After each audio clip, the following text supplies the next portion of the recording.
Uysk stops Daniel Dubois in the 9th round. But that is not the big story in this fight. The big story is, was it a low blow or was it a legal body shot? I'm not mad either way. I thought it was borderline.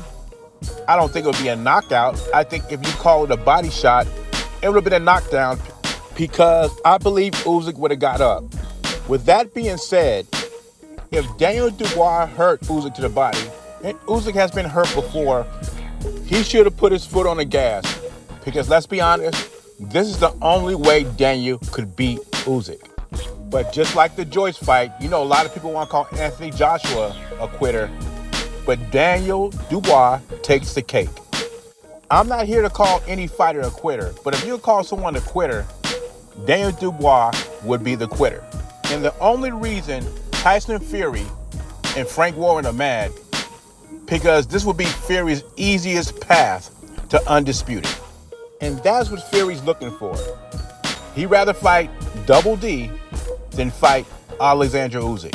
I will say this though, Double D and Anthony Joshua left the blueprint for Tyson Fury. The body is definitely Uysk's weakness. But I don't see a robbery here because I believe if they would have counted as a knockdown, Uysk would have got up and we have the same results.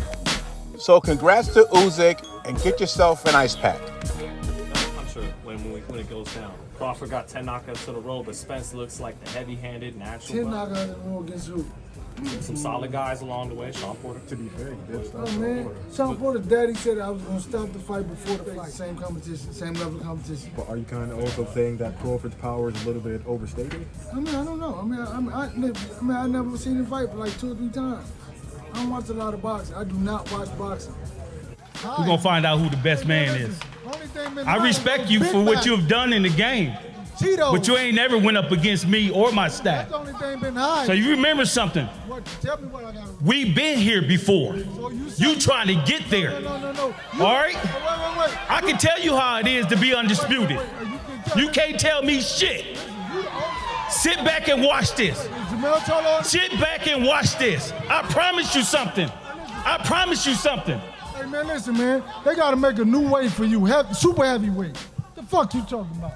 We know all that shit you talking don't mean nothing. It don't mean nothing. I can butt my guns at you. At the end of the day, them two brothers got to get in the ring. That's right.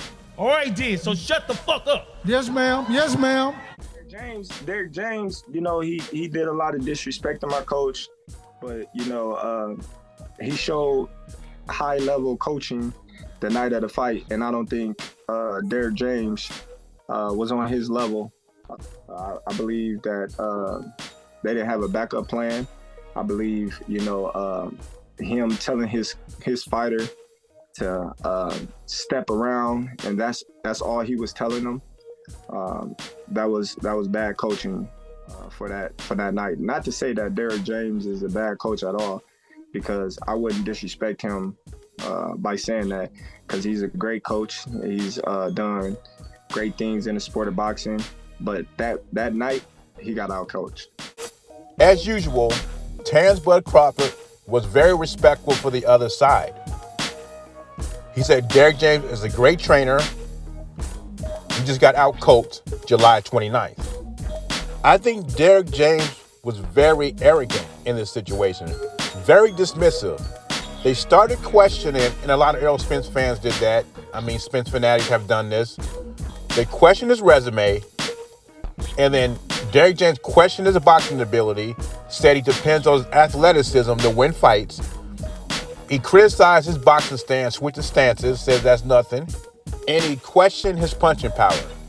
The whole slogan of this fight was, he hasn't fought anybody. A lot of people were saying Spence has fought the better competition at 147. And I disagree with that. I think Spence fought the better names. And he also says, this is a bad thing. I don't know why would this be a bad thing, that Terence Crawford had 3 or 4 coaches. As long as you win at the end, why would you care how many coaches he got? You need help.